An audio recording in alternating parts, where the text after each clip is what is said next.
Agora vamos falar sobre violência contra a mulher. Pra vocês terem ideia, na madrugada de ontem, uma mulher de 50 anos foi agredida pelo companheiro lá no Complexo Benedito Bentes. Eu vou trazer o nosso Ivan Lemos, o nosso X da Notícia ao vivo, porque a gente quer saber no total quantos casos ocorreram durante esse Natal aqui no estado. E parece que essas festas, ao invés de ser de confraternização, de reflexão, parece que a violência aumenta. Foi isso que aconteceu, tivemos uma quantidade assustadora nesse final de semana, principalmente no Natal, Ivan. Exatamente, Wilson. É um horror, né? Sempre falar de violência contra a mulher é uma coisa horrorosa. E foram 7 casos entre a segunda-feira e a madrugada de hoje no estado de Alagoas. 7 casos e um deles bem emblemático e grave. Todos são graves, mas esse que aconteceu no Benedito Bentes é assustador. A mulher de 50 anos foi atingida na cabeça pelo companheiro, se é que se pode chamar de companheiro esse homem, porque de companheirismo isso não tem nada, foi atingida na cabeça por uma chave de fenda. Ela teve traumatismo craniano. As filhas, ela ainda conseguiu chamar as filhas para fazer o socorro, para levar ela para ser atendida. Ela está internada no HGE. As filhas também tiveram dificuldade para fazer o registro de ocorrência desse caso. Segundo as filhas contaram, foram até a delegacia e não conseguiram fazer esse boletim de ocorrência de imediato porque os policiais teriam dito que precisava da vítima para fazer o boletim de ocorrência. E essa vítima com traumatismo craniano. Enfim, o boletim foi feito, mas elas ainda passaram por essa dificuldade. E foram 7 casos em Maceió e em outras cidades do estado nessas pouco mais de 24 horas. Vou conversar aqui com a Paula Lopes, que ela é presidente do Centro de Defesa dos Direitos da Mulher, que acompanha esses casos. Paula, boa tarde. Casos lamentáveis que parecem estar se tornando ainda mais comuns, principalmente em bairros periféricos, como você estava falando para mim agora há pouco, antes da gente entrar ao vivo.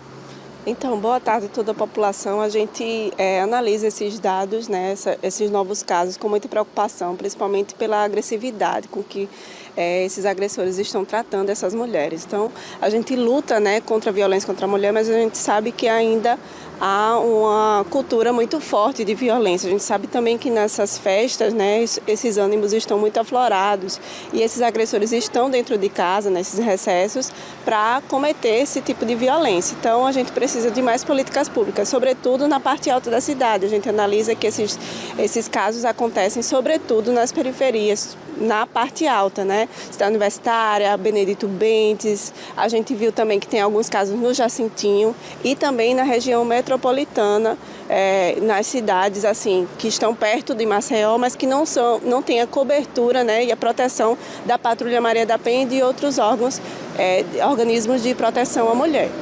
Então tem cidades aí que elas não contam com a Patrulha Maria da Penha e isso pode ser um fator decisivo na hora de pedir socorro, de pedir ajuda. Exatamente, principalmente na ajuda e também no acompanhamento. Muitas dessas mulheres que são vitimadas hoje, que a gente está vendo esse retrato hoje da violência, né, da agressão, essa violência começa antes, com violência psicológica, com controle, com muitos ciúmes. Essas mulheres talvez já tenham pedido ajuda e não tenham sido protegidas por outros organismos de proteção, ou por ONGs, ou pelo próprio governo. Então, o que a gente tem visto hoje é que a parte alta da cidade continua assim, tendo esse reflexo da violência contra a mulher.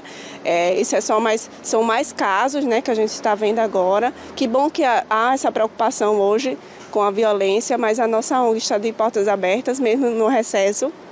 Estamos trabalhando com o sistema de plantão para acolher essas mulheres. A gente está na parte alta da cidade, é o Centro de Defesa dos Direitos da Mulher, mas estamos analisando com muita preocupação e sabemos que em 2024 a gente vai ter muita luta aí pela frente. Você disse que são casos principalmente nas áreas periféricas, na parte alta da cidade.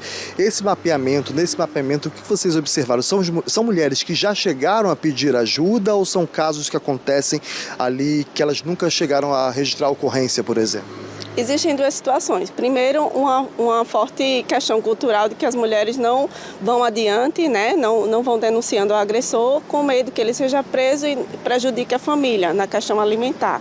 E há também aquelas que procuram, de certa forma, ajuda, mas que não conseguem também ter esse acesso, principalmente na parte alta e nessas cidades próximas de Maceió, porque não tem esses locais de pedir ajuda. Então, na parte alta, a gente não tem, por exemplo, delegacia 24 horas, a delegacia 24 24 horas fica aqui na parte baixa da cidade e temos poucos organismos de proteção à mulher. E quanto à questão das cidades assim próximas a Maceió, nem tem esses organismos, nem tem delegacia especializada. Então as mulheres ficam muito à mercê, né, da própria sorte, tendo que se proteger com a própria família, às vezes não tem família, tem que vir para o abrigo. A gente só tem um abrigo para as mulheres, que é o abrigo municipal aqui em Maceió. Então todas as mulheres do interior que precisam dessa ajuda, né, para preservar a sua vida, precisam vir para a capital. Então são essas dificuldades que a gente enfrenta. E as mulheres que precisam de proteção, elas realmente precisam de respostas. Importante não deixar para depois, é pedir apoio de imediato, registrar a ocorrência de imediato. Exato, a gente sabe que algumas coisas a gente já avançou, como a Delegacia 24 Horas, temos também a Patrulha Maria da Penha, temos também alguns instrumentos aqui na capital, como a Casa da Mulher Alagoana e a ONG Centro de Defesa dos Direitos da Mulher, que podem acolher essas mulheres. Então, procurem ajuda, procurem o nosso Instagram, que é o @CDDM_AL, repetindo, @CDDM_AL, procure ajuda, não fique sofrendo aí em casa sozinha, que isso pode ser muito grave e fatal. E quanto às mulheres que já sofreram violência, estamos aí aguardando que o Estado, né, proteja e encaminhe esses casos. Hoje a gente tem aluguel social, temos várias políticas que também podem acolher essas mulheres e as suas crianças que são vítimas junto, e esperamos que 2024 seja um ano bem melhor para as mulheres do nosso estado. Paula, muito obrigado pela sua entrevista aqui ao vivo no Fique Alerta. Wilson, casos graves, casos lamentáveis, mas importante que essas mulheres procurem ajuda de imediato, façam registro de ocorrência de imediato, para que esses agressores eles não continuem cometendo os crimes e esses crimes não cheguem ao extremo como geralmente chegam com feminicídio, com o caso dessa mulher do Benedito Bentes, por exemplo, que teve um traumatismo craniano com uma chave de fenda cometida pelo marido. Volto com você.